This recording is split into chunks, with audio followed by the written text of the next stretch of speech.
నమస్కారం. ASN news కి స్వాగతం. ఆంధ్రప్రదేశ్ రాష్ట్రంలో ప్రజల సమస్యలు తెలియజేసేందుకు తెలుగుదేశం పార్టీ కార్యాలయానికి వేలాదిగా తరలివస్తున్నారని, వైసీపీ ప్రభుత్వంలో సమస్యలు గాలిలోకి వదిలివేశారని ఆంధ్రప్రదేశ్ విద్యుత్ శాఖ మంత్రి గొట్టిపాటి రవికుమార్ అన్నారు.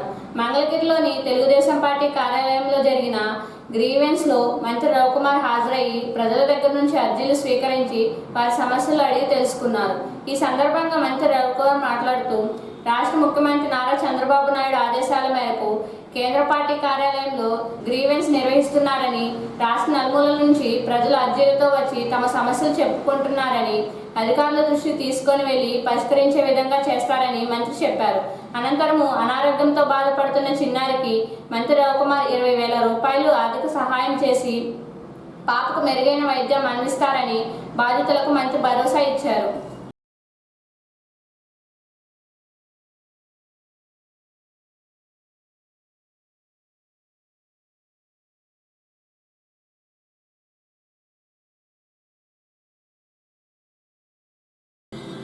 సింగరకొండ వద్ద 72 అడుగుల శ్రీరామనామ స్తూపం నిర్మించడం సంతోషంగా ఉందని, దేవుడు సృష్టించిన 84 లక్షల జీవరాశులలో మానవ జన్మ అనేది ఎంతో ముఖ్యమైనదని ఏర్పేడు శ్రీ వ్యాసాశ్రమం పీఠాధిపతులు శ్రీ పరిపూర్ణానందగిరి స్వామి అన్నారు. సింగరకొండ వద్ద నూతనంగా నిర్మిస్తున్న 72 అడుగుల శ్రీరామనామ స్తూపం నిర్మిస్తుండగా గురువారం పరిపూర్ణ నందగిరి స్వామి వారు దర్శించారు. ముందుగా స్వామివారిని స్వాగతం పలికి భక్త బృందంచే హనుమాన్ చాలీసా పారాయణం చేశారు. ఈ సందర్భంగా ఆయన మాట్లాడుతూ, శ్రీరామనామ స్తూపం అయోధ్య, భద్రాచలం లాగా అభివృద్ధి చెందాలని వ్యాసాశ్రమ భక్త బృందం వారి తరపున స్తూపం నిర్మాణానికి వారి తరపున 40,000 రూపాయలు అందజేస్తున్నారని, గతంలో 1,00,000 రూపాయలు అందజేశారన్నారు. ఇంకా భక్తులు ముందుకు వచ్చి విరాళాలు అందజేయాలని పరిపూర్ణ నందగిరి స్వామి పిలుపునిచ్చారు. ఇలాంటి ఆధ్యాత్మిక కార్యక్రమాలకు సహాయ సహకారాలు అందచేయటం వలన ఎంతో పుణ్యమని స్వర్ణ సుబ్బారావు దంపతులకు వారి ఆశీస్సులు ఎప్పుడూ ఉంటాయన్నారు. పాల్గొంటాము తదేవ సుదినం అని భాగవతం మనకి తల్లిలాగా చెబుతుంది. ఈనాడు మీ అందరినీ చూడటం, మా హనుమంత్ దాస్ గారిని, మా మాతాజీ వారిని చూడటం మాకు ఈరోజు మహా పండగలాగా ఉన్న సభాపూర్వకంగా మీ అందరికీ.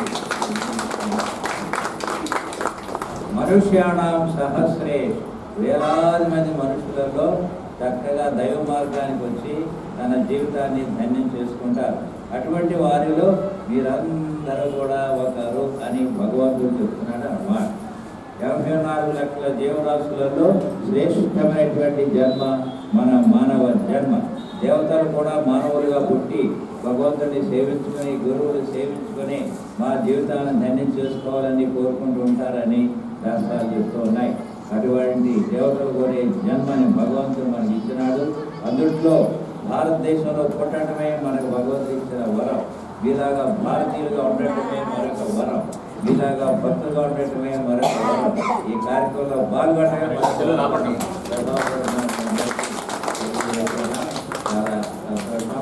సమాప్తం కాబోతున్నది అని తెలుసుకున్నటువంటి నారద మహర్షుల వారు మరి రామనామ యొక్క గొప్పతనాన్ని లోకానికి తెలియజేయాలి అని అనుకున్నాడు అన్నమాట.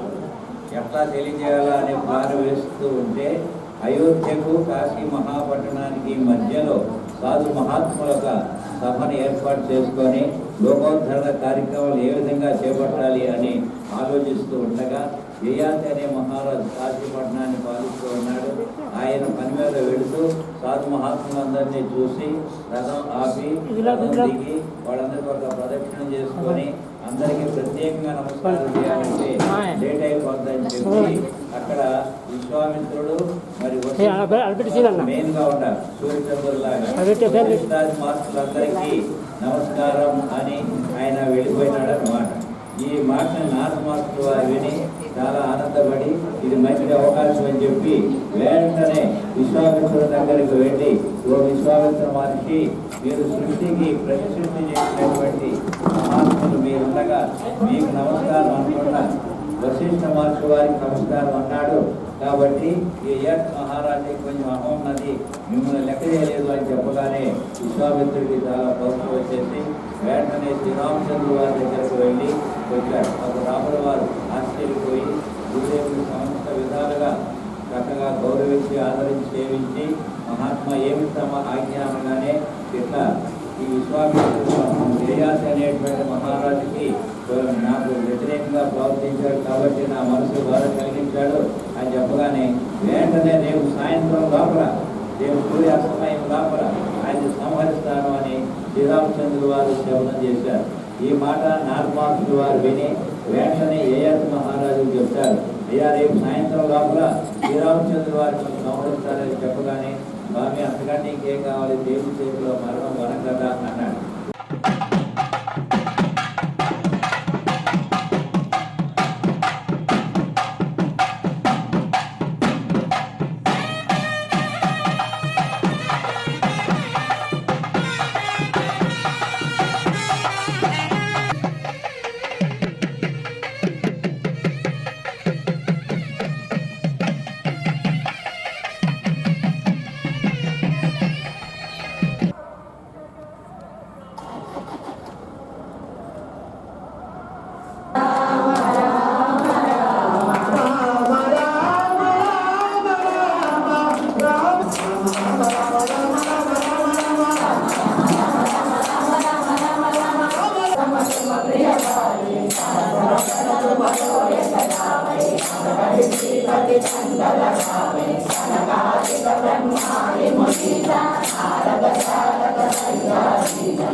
పరిసరాలన్నీ పరిశుభ్రంగా ఉన్నప్పుడే ప్రజలు ఆరోగ్యకరంగా ఉంటారని, వర్షాలు పడుతున్న నేపథ్యంలో సీజనల్ వ్యాధుల పట్ల ప్రజలందరూ అప్రమత్తంగా ఉండాలని అద్దెంకి పురపాలక సంఘం కమిషనర్ సత్యనారాయణ అన్నారు.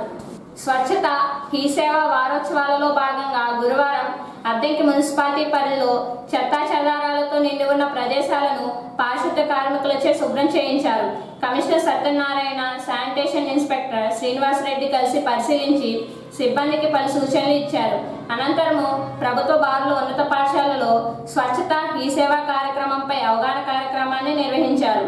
కేంద్ర రాష్ట్ర ప్రభుత్వ ఆదేశాల మేరకు ఈ నెల 17వ తేదీ నుంచి అక్టోబర్ 2వ తేదీ వరకు స్వచ్ఛత హీ సేవా కార్యక్రమాన్ని నిర్వహిస్తున్నారని చెప్పారు. పరిసరాలన్నీ పరిశుభ్రతతో పాటు వ్యక్తిగతంగా విద్యార్థులు శుభ్రత అనేది పాటించాలని, అప్పుడే ఎంతో ఆరోగ్యకరంగా ఉంటారని కమిషనర్ సత్యనారాయణ తెలిపారు.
That I will remain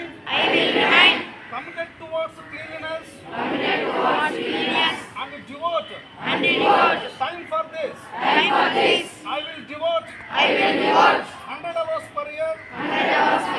That is 2 hours per week. To voluntarily work for cleanliness. I will neither litter nor let others litter. I will initiate the quest for cleanliness with myself, my family, my locality, my village, and my workplace.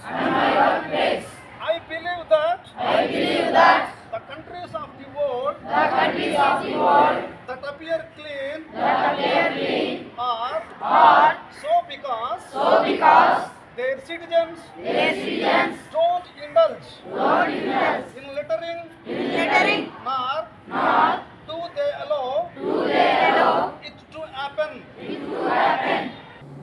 Under 14-17 బాలుల బాలికల school games ఎంపిక అద్దంకి మండలం తిమ్మాయిపాలెం జిల్లా పరిషత్ high school ఆవరణలో ఈ నెల 21వ తేదీన school games federation ఆధ్వర్యంలో జరుగుతుందని హై స్కూల్ ప్రధానోపాధ్యాయులు పెంట్యాల గంగాధర్ తెలిపారు. ఈ సందర్భంగా ఆయన మాట్లాడుతూ స్కూల్ గేమ్స్ క్రీడాకారుల ఎంపికలలో యోగా, షటిల్, చెస్, ఖోఖో పోటీలు శనివారం జరుగుతాయని, 23వ తేదీన సోమవారం కబడ్డీ, వాలీబాల్ మరియు అథ్లెటిక్స్ పోటీలు అద్దెకి పట్టణంలోని కాకానిపాలెం జిల్లా పరిషత్ హై స్కూల్ ఆవరణలో జరుగుతాయని, కావున విద్యార్థినులు ఆటల పోటీలు, ఎంపిక పోటీలలో పాల్గొనాలని గంగాధర్ చెప్పారు. అలాగే అండర్ 14 బాలుల బాలికలకు 2011, 12, 13 ఆగస్టు 31వ తేదీలోపు జన్మించి ఉండాలని, అలాగే అండర్ 17 బాయ్స్ అండ్ గర్ల్స్ విద్యార్థులు 2008, 9, 10 ఆగస్టు 31వ లోపు జన్మించి ఉండాలన్నారు. అద్దంకి నియోజకవర్గం స్థాయిలో ఆటల పోటీలు 21వ తేదీన కాకానిపాలెం జిల్లా పరిషత్ హై స్కూల్లో జరుగుతాయని గంగాధర్ తెలియజేశారు. అద్దంకి మండల స్కూల్ గేమ్ ఫెడరేషన్ ఆధ్వర్యంలో అండర్ 14, అండర్ 17 బాలబాలికల స్కూల్ గేమ్ సెలక్షన్స్ 21/9/2024న తిమ్మాయిపాలెం జిల్లా పరిషత్ ఉన్నత పాఠశాలలో జరుగుతాయి. అయితే ఇక్కడ జరిగే ఈవెంట్స్ చెస్, యోగా, ఖోఖో, తర్వాత షటిల్. ఈ 4 events shuttle, yoga, chess, kho kho ఈ 4 ఈవెంట్స్ తిమ్మాయిపాలెం ఉన్నత పాఠశాలలో, జిల్లా పరిషత్ ఉన్నత పాఠశాలలో, అదేవిధంగా ఇదే అద్దంకి నియోజకవర్గ స్థాయిలో 23వ తేదీన కబడ్డీ, వాలీబాల్, తర్వాత మిగిలినటువంటి అథ్లెటిక్స్ ఈ పోటీలన్నీ కూడా కాకానిపాలెం జిల్లా పరిషత్ ఉన్నత పాఠశాలలో జరుగుతాయి. ఇట్లా అద్దంకి నియోజకవర్గ స్థాయిలో 5 మండలాల్లో, వివిధ మండలాల్లో ఈ సెలక్షన్స్ అయిపోయిన తర్వాత నియోజకవర్గ స్థాయిలో మళ్ళీ నియోజకవర్గ స్థాయి సెలక్షన్స్ జరుగుతాయి అన్నమాట.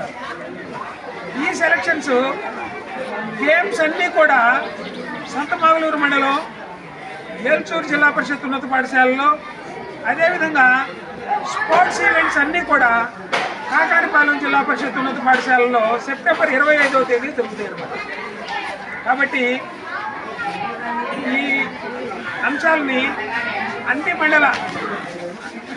ఈ మండలంలోని అన్ని పాఠశాలల విద్యార్థులు వినియోగించుకొని ఈ సెలక్షన్స్లో పాల్గొనవలసిందిగా కోరుతారు. చెస్, యోగా, తర్వాత shuttle, kho kho. Chess, yoga, shuttle, kho kho ఈ 4 ఈవెంట్స్లో ఈ సెలక్షన్స్ అనేవి మండల స్థాయిలో జరుగుతాయి. అదేవిధంగా ఈ అద్దంకి మండల స్థాయిలోనే కబడ్డీ, వాలీబాల్ మిగిలినటువంటి స్పోర్ట్స్ ఈవెంట్స్ 23వ తేదీన కాకానిపాలెం జిల్లా పరిషత్ ఉన్నత పాఠశాలలో జరుగుతాయి. ప్రస్తుత కాలంలో ప్రతి ఒక్కరూ HIV/AIDS వ్యాధి పట్ల అవగాహన కలిగి ఉండాలని హెల్ప్ స్వచ్ఛంద సంస్థ వారు HIV/AIDS వ్యాధిపై అవగాహన కార్యక్రమాలు నిర్వహించడం సంతోషంగా ఉందని మేదరమెట్ల ఎస్ఐ మహమ్మద్ రఫీ అన్నారు. హెల్ప్ స్వచ్ఛంద సంస్థ ఆధ్వర్యంలో మేదరమెట్లలోని సెయింట్ ఆనాస్ హై స్కూల్ ఆవరణలో HIV/AIDS నియంత్రణపై అవగాహన సదస్సు ఏర్పాటు చేయగా ఎస్ఐ రఫీ హాజరయ్యి మాట్లాడారు. హెచ్ఐవి ఎయిడ్స్ నిర్మూలనకు యువత విద్యార్థులు కృషి చేయాలని, కొంతమంది యువత మాదక ద్రవ్యాల బానిసలై విచ్చలవిడిగా శృంగారానికి పాల్పడుతున్నారని, తద్వారా చిన్న వయసులోనే యువత హెచ్ఐవి ఎయిడ్స్ వ్యాధికి గురవుతున్నారని రఫీ చెప్పారు. యువత చెడు అలవాట్లకు బానిసలు కాకుండా సమాజానికి ఉపయోగపడే పౌరులుగా ఎదగాలన్నారు. శృంగారం సమయంలో కాండంపై యువత అవగాహన కలిగి ఉంటే ఎయిడ్స్ వ్యాధి బారిన పడకుండా ఉంటారని ఎస్ఐ రఫీ పేర్కొన్నారు. ఏ చిన్న రిమార్క్ వచ్చినా సాయంత్రం మా కామెంట్స్ భయంకరంగా వస్తాయి. ఇప్పుడు మీరు చూడండి, ఇక్కడ ఏముంది చెప్పండి, పట్టుకోండి చెప్తాం. ఏముంది తలకాయ, స్టూడెంట్స్ మీరే చూడండి, ఏముంది మంచి హిప్పి, మంచి గ్లామరు, మంచి జుట్టు కోసం నువ్వు బార్బర్ షాప్కి వెళ్ళావా? వెళ్ళినప్పుడు నువ్వు సరైనటువంటి సూచనలు వాడికి ఇవ్వకుండా 10 రూపాయలు తక్కువ చేశాడని చెప్పి రకరకాల క్రాపులు ఆ పక్క ఈ పక్క భయంకరంగా కొట్టించుకుని పైన కొట్టించుకుని ఏంది ఆ క్రాపుల కోసం వెళ్ళినప్పుడు వాడు బ్లేడ్ మార్చాడు అనేది అడగకుండా నువ్వు క్రాప్ చేయించుకుంటే ఏమైందంటే చివరికి ఇదిగో తలకాయ లేకుండా పోతే ఏమైంది? జీవితం ఉండదా? తలకాయ లేకుండా పోవడం అంటే ఏంటంటే నీ జీవితంలో ప్రధానమైనటువంటి పార్ట్ తలకాయ కాబట్టి ఆ తలకాయ పోతే నువ్వు ఎందుకు పనికిరావు. అంటే నువ్వు పోయేటప్పుడు జాగ్రత్తగా వెళ్ళి జాగ్రత్త చేర్చుకున్నప్పుడు ఉంటేనే ఉంటుంది. తర్వాత మీకు ఇంకొకటి చూపించేసి క్లోజ్ చేస్తా. ఇదిగో మనకి 3 వేళ్ళు చాలా విలువైనవి, అవునా? 3 వేళ్ళు చాలా విలువైంది. ఇందులో ఒకటి ఉంగరం వేలు, ఒకటి చూపుడు వేలు, ఇంకో వేలు ఏం తెలుసా? ఏం చెప్పండి?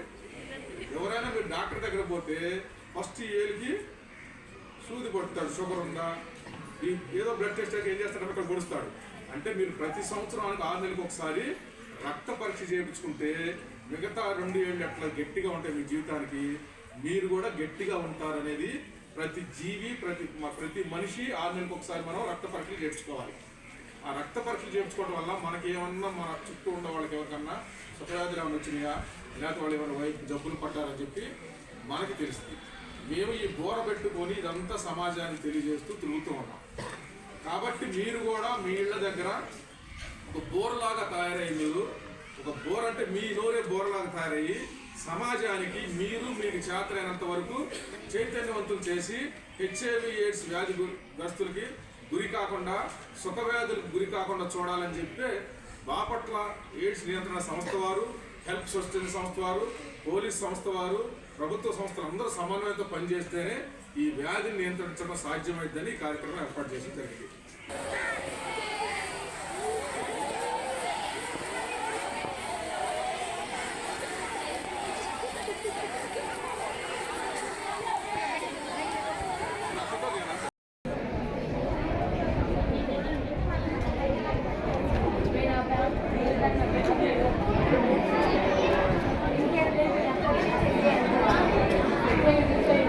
మా ఒక్క నిమిషం సీరియస్ ప్లీజ్.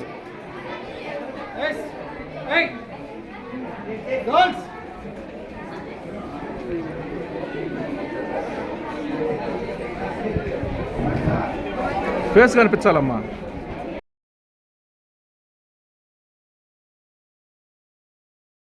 ఏఎస్ఎన్ న్యూస్ సమాప్తం. నమస్కారం.